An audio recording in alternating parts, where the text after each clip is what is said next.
and across the fence, the affordability and accessibility of local food. While Vermont is a national leader in the local food movement, some Vermonters don't have access to local food or cannot afford it. Good afternoon and thanks for joining us. I'm Judy Simpson. A new report highlights some of the enormously successful programs that are helping to bring local food to an increasing number of Vermonters. The report is from the Vermont Community Foundation. It identifies ways that philanthropy can work together with the public and private sectors to increase access to healthy and nutritious food, and at the same time support farmers and expand demand for locally grown products at schools, hospitals, and senior centers. The name of the report is Local Food for Healthy Communities, bringing food security to all Vermonters. It is the latest in a series of reports on understanding Vermont. Here to tell us more is the Vice President for Program and Grants at the Vermont Community Foundation. It is a pleasure to welcome Jen Peterson. Thanks so much for being with us. Thanks, Judy. It's great to be here. Well, maybe we can start with a quick overview of the Vermont Community Foundation and what it does. Sure. So we're a statewide organization, and people and businesses and organizations can open charitable funds with us, and we pool those funds and invest them, and then we provide advice on giving. So our job is to support donors and nonprofits in doing their work as effectively as they can. So we have about 650 funds at the Community Foundation that do about $10 to $12 million in grant making every year. And we have the privilege of working with donors and organizations from across the state and that are supporting a broad range of issues, which gives us a bird's eye view of what's going on and where some of the more pressing needs are, like the initiative that we're focusing on today. Yeah, well, the new report involves the Community Foundation's Farm and Food Initiative. What's the initiative all about? Well, at its core, it's really about making sure we have a fair and just local food system. So, as you know, we have a thriving local foods movement in Vermont. There's more farmers markets per capita than any state in the nation. Local food is sort of standard fare for restaurants, but there's still people that are getting left behind as we grow this local foods movement. So farmers are still struggling to make it as a business. 13% of Vermont families are food insecure, and by food insecure, I mean they don't have access to food that meets their daily nutritional needs. Almost 60% of Vermont adults are overweight or obese and need help getting more nutritional food into their diets. I think some people might be surprised to hear that because they think, well, if they're obese, they're getting food. Right. Well, it's about getting nutritional food into your diet. Mm-hmm. So what we really want to do is look at the momentum that's happening in the food system and see where we can benefit all Vermonters with that local food system. Mm-hmm. And we're making a 5-year commitment with a significant level of funding and really trying to identify and direct resources to where we can make a big difference. And so, why is the Community Foundation focusing on this work now? Well, we really actually got involved in this work with the launch of the Vermont's Farm to Plate plan, which, mm-hmm. As you know, is a comprehensive sort of outline with some big goals about how to build a sustainable local food system. And one of the top goals of that plan is to increase access to local food in a way that benefits all Vermonters. And there are Vermonters that aren't benefiting from the local food system, and that's causing a lot of problems in terms of not helping our farmers. It's hard on the economy and it's hard on the health of our residents. So we really feel like it's a goal to champion, and there's a lot of momentum philanthropically mm-hmm. already around that issue. At our foundation in the last 6 years, over $3 million has been contributed towards food access and food security issues. So we really want to identify with this report how to really focus some of the resources and make a difference. Can you give me some examples of those initiatives that have been Sure. undertaken? So the report outlines kind of some of the challenges for consumers in getting access to food, and then one of the ways we looked at getting access to food is how we could build markets for farmers and where we could reach a lot of food insecure people. And we found that could be through institutions, so schools, nursing homes, senior centers, as you mentioned. Mm-hmm. There's great work that's happening. Green Mountain Farm to School is an organization that we're working with, and I think we shared some materials with you mm-hmm. to highlight what they're doing. So they're working in schools. They have a Harvest of the Month program. So what they do is they create posters and they create table tents like this. They have newsletters for faculty and staff that have recipes in them. They have educational curriculum ideas for talking about it in the classroom, recipes to go home with parents. And we're also working on the sort of distribution and production side with farmers and how we could help make sure institutions have the equipment that they need, that the food staff know how to prepare and serve the food, that farmers know how to plan and prepare for increasing production to meet the market demand from institutions. And so we were talking, those are some of the ways that people are, some of the barriers for people to get local food. Right. And there also is too sort of a perception, I think, on some people's part that it's just too expensive. That's right. There's a perception that it's too expensive and that they can't afford it. There's also challenges with geography. So we live in a really rural state. There's not a grocery store in every state that could carry the local food, you know, and people who are getting their food at small general stores or mom and pops, there's not always local food available at those stores.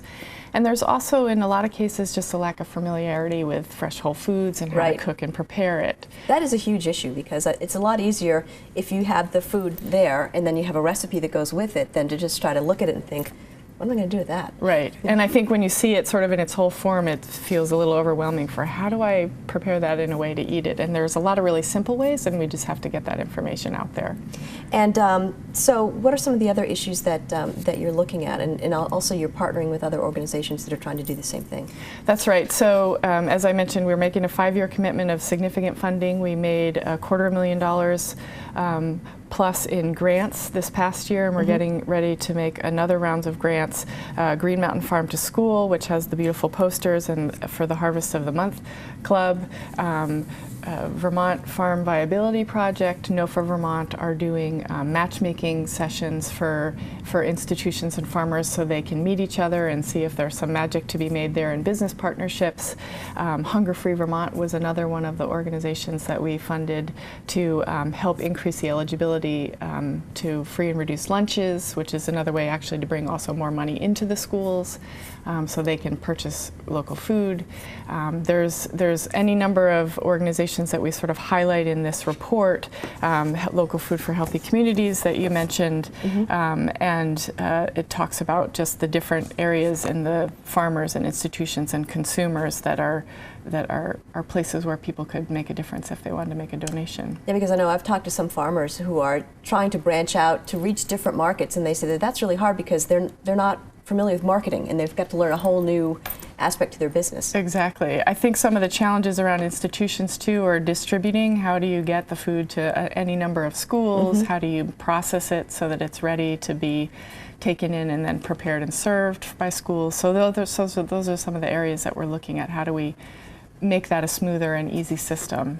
Let's talk a little bit about some of the numbers too, because I know that your foundation is focusing its efforts on some of these things. What are some of the things that you found as far as, I know, kids in Vermont schools and the fact that many of them really rely on these school programs? Sure. So yeah, you're right, one of the areas that we are focusing on is the Farm to School program, and that's for a couple of reasons. There's 90,000 kids in our school, and 40% of those on average are eligible for free and reduced lunch, and that's a population that faces a lot of food insecurity challenges. So we felt like it was a place where we could really reach a lot of people. The other great thing about schools is the educational opportunity that's there. So you can, one of the greatest ways to get a family to eat healthier is to have a kid come home from school saying, "Hey Mom, I tried beets today and I really loved them, and I want to eat more of them, and here's a recipe from school, and can you go out and buy me some?" And parents want to do right by their kids, so it's a great way to sort of engage beyond the school building too. Excellent. And so you mentioned earlier a lot of people are involved in this work, and how is the initiative different from what everyone else is doing? I'm really glad that you mentioned that, because it's really important that there's so many people involved in this work, I think. And large part of that is thanks to the Vermont Farm to Plate plan. It created this whole network of people across the food system working together and coming together in working groups when they hadn't been talking to each other before and having conversations they hadn't. And so a whole new set of learning and ideas about how to solve some of these problems has evolved. And we are really taking a look at those conversations at that nexus of food security and health and local foods. And so one of the things that we're funding towards those conversations is Vermont Feed, which is a collaboration of 3 organizations. That's Shelburne Farms, No for Vermont, and Local, and FoodWorks, sorry, and they support schools in starting farm-to-school programs. So we funded them to create a network of farm-to-school programs. So people who in the schools who are working on those issues, health staff, food staff, teachers, to come together and have a learning community. They can identify what the best practices are. They can share challenges. They can share materials. And one of the great things that Vermont Feed has done is identify a best practice of a farm-to-school program that's in the cafeteria, the classroom, and the community. So the food's in the cafeteria, the education's happening in the classroom about where food comes from, how it's important to eat nutritionally, how you can cook and eat food, and then that is finding ways to engage the community. As I said, you can send information home, you can set up buying clubs, as one of our other grantees has done, in the schools, CSA shares where they can get them in the schools. You can start community gardens at schools, so there's a lot of ways to broaden out beyond the schools to do that. And now once you have successful programs like that, then I would imagine you can take it to other communities as well. Exactly. What we're trying to focus on is work that can be scaled up to be statewide, because we really do want to sort of move the needle on this issue. Well, it's a long-term commitment for the Community Foundation. How are you going to gauge the impact of the success? Yeah, so we have a big dream, yes. and we definitely feel like it's achievable. So what we'd like to see is that every child, and I really do mean every child that wants a healthy meal, can have one through a really robust farm-to-school program in every school, like I said, that has the 3 C's. The food's in the cafeteria, the education's happening in the classroom, and it's reaching out into the community.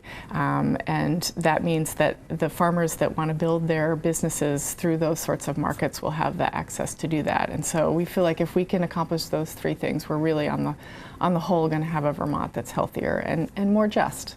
And the education is a big part of that, because you said, reaching kids who want to eat healthier, and want is a big thing, because I know it's been an issue forever in school lunches. It's the choice between, do you want an apple or a bag of chips?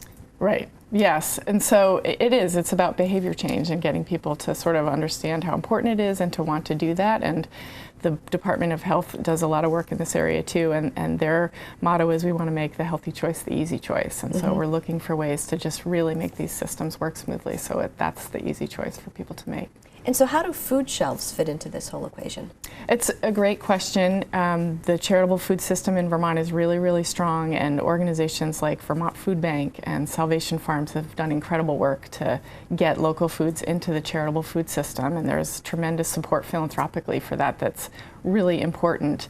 And this initiative complements that in that we're really looking at market-based solutions. How do we help farmers grow their businesses in ways that really those populations of food insecure people can access that? And so, a lot of people will be watching this thinking that this is great work that's being done. Yeah. But there's a lot more that can be done and needs to be done. So what advice do you have for people who are watching who really want to help in some way? Sure. Well, I would say, first I would say, consider funding some of the programs and strategies that we have in this report, and the report's available on our website, and that's vermontcf.org with Vermont spelled out, or we can send a hard copy if they want to call the office. If folks want to get involved more locally, I would suggest calling your local schools, see if there's a farm-to-school program, if there's a way to support it. We can help identify other organizations locally if folks want to be involved. We'd be happy to be a resource for that. And I would also say we are looking for partners in this work. We have a fund, but I think it's important to remember philanthropy is not just about giving money. It can be about giving time. It could be, if you have a business mind, investing in something that's socially responsible. And my motto is giving is as healthy for you as eating good food. So eat well and give well too. So even people who maybe don't have a lot of money to give the foundation, they can give of their time or even a little bit of money. Absolutely, absolutely. Everything helps. I mean, it's the same theory as the Farm to Plate Network. Let's just have everybody involved. And so where can people find out more information again? The report, as I mentioned, and other reports from our Understanding Vermont series are available on our website at vermontcf.org. That's Vermont spelled out. Or they are welcome to call our office at 802-388-3355. Well, Jen, thanks so much for being with us today. Thanks, Judy. It's been really nice. A lot of great work going on. Great. Thank you. That's our program for today. I'm Judy Simpson. We'll see you again next time on Across the Fence. For a video copy of today's program, call toll-free 1-888-ATF-3430.